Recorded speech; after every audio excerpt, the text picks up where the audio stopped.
অনেককে আপনি সময় বাড়িয়ে দিয়েছেন, কেউ আপনাকে চা খাইয়েছে, সময় দিয়েছেন, কেউ আপনার সাথে ওকালতি করেন, কোর্টের বারান্দায় ঘুরেছে, সময় দিয়েছেন। মাননীয় স্পিকার, আমি একজন মুক্তিযোদ্ধা, ৭১-এর মুক্তিযুদ্ধের একজন কমান্ডার ছিলাম। মহান স্বাধীনতার ঘোষক শহীদ রাষ্ট্রপতি জিয়া রহমানের ডাকে যুদ্ধ করেছি দেশের জন্য, কাজে আমাকে ওনার বদলতে সময় ডাবল দিতে হবে মাননীয় স্পিকার। ধন্যবাদ মাননীয় সদস্য। আপনি যদি আমার 2 থানার 2 হসপিটালকে একদম ইকুইপড করেন তাহলে 2 মিনিট বাড়াবো। ওকে মাননীয় স্পিকার, করবেন তো ইকুইপ, I তাই give তো? you the commitment to do that. G, But আগে to শেষ take করেন। your preparation to allow me more time. মাননীয় স্পিকার, ফেসিবাদ ও ফেসিবাদের দূষরদের সকল ষড়যন্ত্রকে তুচ্ছ জ্ঞান করে অনুরাগের প্রাবল্যে দেশের প্রতি মমত্ববোধ এবং ভালোবাসার টানে আমাদের আজকে প্রধানমন্ত্রী, বাংলাদেশ জাতীয়তাবাদী দলের চেয়ারপারসন, শহীদ রাষ্ট্রপতি, স্বাধীনতার ঘোষক জিয়া রহমান এবং সাবেক প্রধানমন্ত্রী বেগম খালেদা জিয়ার সুযোগ্য সন্তান তারেক রহমান অনুরাগের প্রাবল্যে সকল বাধাকে তুচ্ছ জ্ঞান করে বাংলার জমিনে পা রেখেছিলেন 25/12/2025। এয়ারপোর্টের মাটিতে পা রেখেছিলেন, দেশের প্রতি মমত্ববোধকে বোঝানোর জন্য হাতে মাটি তুলে নিয়েছিলেন। আর সেই মাটির পরশ, সে মাটির ঘ্রাণ বাংলাদেশের 18 কোটি মানুষের ভিতর পৌঁছেছিল, যার ফলশ্রুতিতে 2026-এর 12ই ফেব্রুয়ারি বাংলাদেশের জনগণ 2/3 মেজরিটি দিয়ে আমাদের মাননীয় নেতাকে দেশের প্রধানমন্ত্রী করেছেন। জনাব স্পিকার, আমাদের মাননীয় প্রধানমন্ত্রী দেশের দায়িত্বভার গ্রহণ করেছেন। উনি কিছু কাজ করতে পারেন, এরই মধ্যে প্রমাণ করেছেন। হ্যাঁ মাননীয় স্পিকার, জনাব তারেক রহমান পারেন। জনাব তারেক রহমান সারাদিন যতক্ষণ সংসদ চলে, এই সংসদে বসে অন্যান্য সাধারণ সদস্যদের মতন আমাদের সাথে সংসদীয় কাজে অংশগ্রহণ করেন। হ্যাঁ, তিনি পারেন। তিনি হানা ভোটের সময় হাতে হাত তুলে ভোট দেন, যার উদাহরণ আমাদের সামনে আর নেই। 4 বার এমপি হয়েছি, এই সংসদে এসেছে, আগে দেখিনি। উনি হাত তুলে ভোট দেন। হ্যাঁ, তারেক রহমান পারেন। Yes he can. উনি ট্রাফিক সিগন্যালে থেমে থাকেন, প্রধানমন্ত্রীর অহংকার নিয়ে না মেনে চলে যান না একা একা। হ্যাঁ, তারেক রহমান সাহেব পারেন। কি পারেন মাননীয় স্পিকার? এই যে কাল রাত থেকে যে বৃষ্টি হলো, আমাদের উজানের পানির ঢলে নিম্নাঞ্চল ডুবে যাচ্ছে, সাথে সাথে রাতের অন্ধকারে দুর্যোগ ব্যবস্থাপনা মন্ত্রীকে অর্ডার দিলেন ওনাদের জন্য, সেই ভুক্তভোগী কৃষকদের জন্য সাহায্য পাঠাতে। আগে দেখিনি এত তাড়াতাড়ি, এত ঝটিকাপূর্ণ সময় নিয়ে মানুষের সাহায্যে এগিয়ে যেতে। সম্রাট বাবরের মতন উনি সকল মানুষের খোঁজ রাখেন, কখন কোন সময় কত তড়িৎ গতিতে মানুষের সহযোগিতা করা যায়। তারেক রহমান সেটা করেন। হ্যাঁ, এই দেশের জনগণকে ধন্যবাদ জানাই মাননীয় স্পিকার, যে এই দেশের জনগণ জনাব তারেক রহমানকে প্রধানমন্ত্রী করেছেন।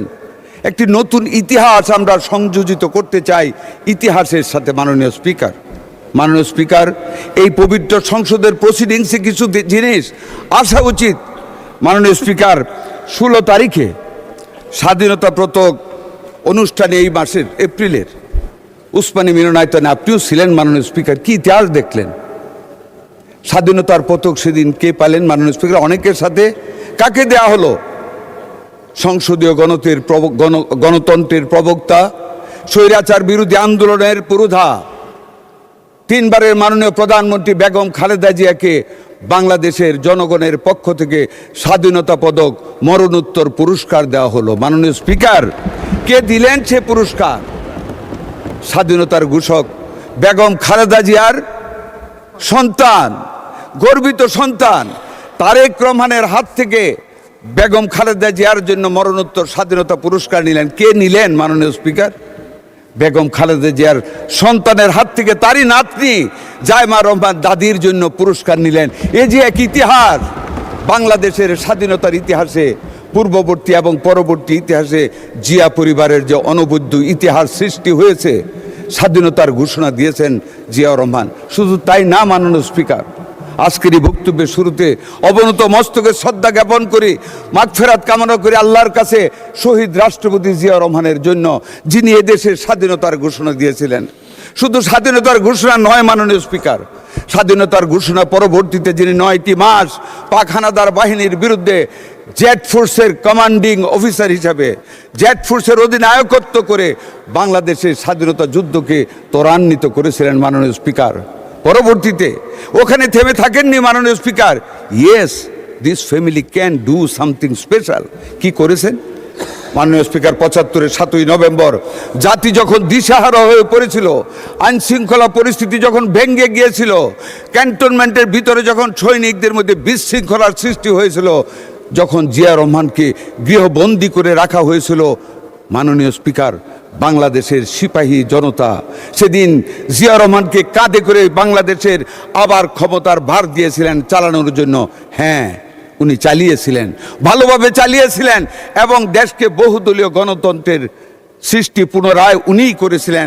যেই চেতনা নিয়ে দেশকে স্বাধীন করেছিলাম, 25 মার্চের রাতে যেদিন স্লোগান দিয়েছিলাম ঢাকা বিশ্ববিদ্যালয়ের হল থেকে, বাংলার পুলিশ অস্ত্র ধরো, বাংলাদেশকে স্বাধীন করো, চেতনাটা ছিল সেদিন 70-এর নির্বাচনের ফলাফল বাংলার জমিনে বাস্তবায়িত হয়নি বলে আমরা মুক্তিযুদ্ধের চেতনা, গণতন্ত্রকে বাস্তবায়িত করার জন্য সেদিন যুদ্ধ করেছিলাম। আর সেই গণতন্ত্রকে পুনঃপ্রতিষ্ঠিত করেছিল স্বাধীনতার ঘোষক বীর নায়ক রাখাল রাজা শহীদ রাষ্ট্রপতি জিয়াউর রহমান। মাননীয় স্পিকার, এটা ইতিহাস জিয়া পরিবারের। জিয়া রহমান চলে গেলেন, বেগম খালেদা জিয়া স্বৈরাচারের বিরুদ্ধে যুদ্ধ করে 91 নির্বাচনে জনগণের ভালোবাসা নিয়ে ক্ষমতায় আসলেন। মাননীয় স্পিকার, আবার আসলো আরেকটি ইতিহাস, ফেসিবাদের জন্ম হলো।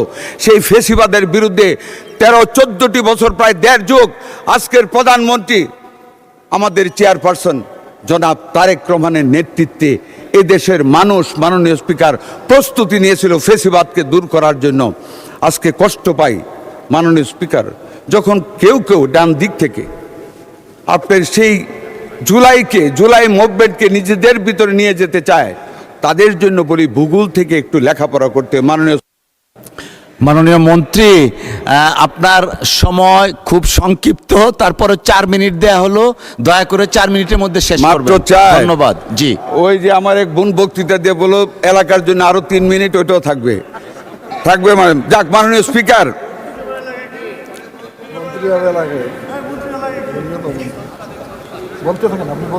মাননীয় স্পিকার, যে কথাটি বলতে চেয়েছিলাম, কোথায় আসছিলাম,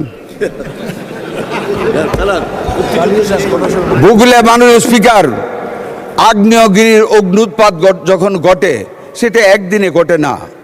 আগ্নেয়গিরির অগ্নুৎপাতের ফলে যে লাভাটা বের হয় তা অনেক আগে থেকে সৃষ্টি হয়। জুলাই বিপ্লবের সৃষ্টি শুরু হয়েছে সেই 13 বছর 14 বছর আগে থেকে জনাব তারেক রহমানের নেতৃত্বে বাংলাদেশ জাতীয়তাবাদী দল, যুব দল, ছাত্র দল, সকল অঙ্গ সংগঠন তিলে তিলে আগুনের সৃষ্টি করেছে। যে আগুন জ্বলেছিল সেই জুলাই বিপ্লবের মাধ্যমে সেই দিন ফেসিবাদকে বিদায় নিতে হয়েছিল। মাননীয় স্পিকার, আমি একজন মুক্তিযোদ্ধা, আমি 71 দেখেছি। মাননীয় স্পিকার, বর্ডারে যুদ্ধ করেছি, বিলোনিয়া সীমান্তে। আজকে যারা গণতন্ত্রের সবক দিতে চায়, যারা 71কে 24-এর সাথে সম্পৃক্ত করতে চায়, খাটো করে দেখতে চায়, মাননীয় স্পিকার, একটি কথাই বলতে চাই, ভালোভাবে আচরণ করে যাচ্ছি, বদ্ধতার সাথে দেশের বৃহত্তর স্বার্থে আমাদের নেতা জনাব তারেক রহমান ঐক্যের ডাক দিয়েছেন। বিদ্যুতের সমস্যার সমাধানের সর্বদলীয় এই সংসদ থেকে কমিটি করেছেন। মাননীয় স্পিকার, বেশি বাড়াবাড়ি না করার জন্য অনুরোধ করব। পাকিস্তানে গিয়েছিলাম 2004 সনে, জামাত ইসলামের একজন এমপি আমার সাথে গিয়েছিলেন সাফমা কনফারেন্সে। আমি মুক্তিযোদ্ধা জেনে পাকিস্তান অ্যাসেম্বলির একজন এমপি জামাত ইসলামের এমপির সাথে যে তুচ্ছ তাচ্ছিল্য আমাকে করেছিল, I can't forget that situation because I was A freedom fighter. কিন্তু তবু মাননীয় স্পিকার, দেশের অর্থনীতির বৃহত্তর স্বার্থে চুপ করে থাকি, কিছু বলি না। কিন্তু যখন বেশি বাড়াবাড়ি করে তখন বলতে ইচ্ছা করে, তোরা রাজাকার, তোরা আল থামস, তোরা আল বদর। মাননীয় স্পিকার, স্বাধীনতার পরে ধানমন্ডির 2 নম্বরের সেই সাদা ভবন হোয়াইট হাউস দেখেছি। হল থেকে একটি নান রুটি নিয়ে যেতাম আমরা, ছাত্রদের দল, একটি হাত বাড়িয়ে দিত সেই দর্শিতা বোনেরা। যেই মেয়েটির হাত সেই বয়সে হওয়ার কথা ছিল গোলগাল, সেই মেয়েদের হাত ছিল দুর্গন্ধে ভর্তি, চামড়া ছিল উস্কো খুস্কো, তারা দর্শিতা। কারো বুকে ছিল 8 মাসের সন্তান, কেউ ছিল অন্তঃসত্ত্বা, জীর্ণ শীর্ণ চেহারা। আজকে যদি আমাদেরকে বেশি খোঁচানো হয়, মাননীয় স্পিকার, সেই ইতিহাস আমরা ভুলে যাইনি। আমরা মুক্তিযোদ্ধা, দেশটাকে স্বাধীন করেছি, স্বাধীনতার পাওয়া সেই দেশটিকে গড়ার লক্ষ্যে ঐক্য করতে চাই, কিন্তু আদর্শের বিরুদ্ধে গিয়ে নয়। আমাদের সমঝোতা এটা দেশের উন্নয়নের স্বার্থের সমঝোতা, আদর্শের সমঝোতা নয়। আমাদের বিরোধী দলীয় নেতা এখন নেই, উনি কালকে বলেছেন উনাকে কেন এত কসলায়। মাননীয় স্পিকার, আমি একটু কসলে দিতে চাই। উনি কয়েকদিন আগে শিশু পরিবারে গিয়েছিলেন, শিশু হাসপাতালে গিয়েছিলেন।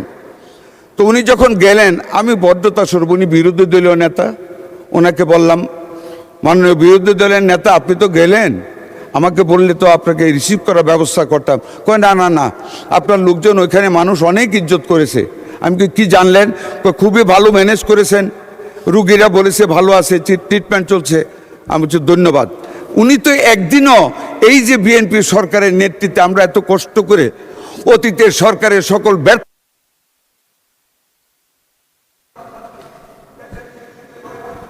জি ধন্যবাদ মাননীয় সদস্য, করবেন, অসংখ্য ধন্যবাদ, বসেন দয়া করে, ধন্যবাদ। জি, আলোচনায় অংশগ্রহণ করবেন মাননীয়